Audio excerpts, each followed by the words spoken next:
How did you get out from fibromyalgia? Because it wasn't the drugs. No, not at all. Because the drugs don't do anything to cure it. No, they treat symptoms. Yeah, and put you to sleep. Apparently. Exactly. And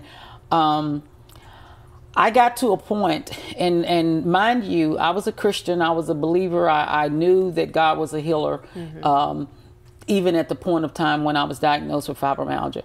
But I think, as we sometimes do, we allow our bodies to speak to us louder than what the Word of God is speaking to us. But it got to a point in time where God's voice became louder.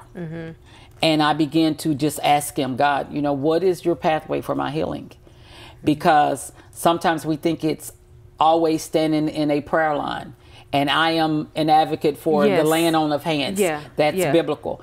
But in this particular case, God began to speak to me about the leaves of the trees being the healing for the nation. And he began to speak to me about, natural supplements, herbal supplements, and being able to start, a regimen of taking nutritional supplements to help heal my body.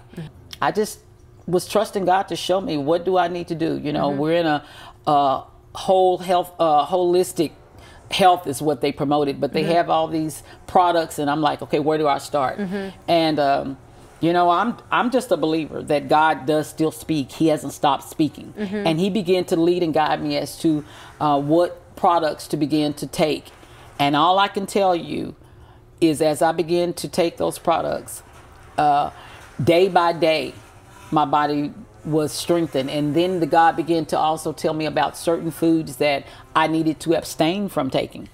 And I don't want to, kind of... No, just speak on it. Because it's probably all the foods that I love to eat. So okay, I will tell you the things that he showed me. Okay. These were the pertinent things. And he showed me that there were... Because when we go back to fibromyalgia is an autoimmune deficiency.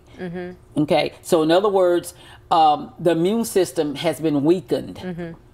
They don't actually know exactly what causes fibromyalgia, but they do know that it is a weakening of the immune system. And so God started showing me different foods that weaken the immune system. And one that we use in a lot of our foods is white flour. It's on again. Whoa.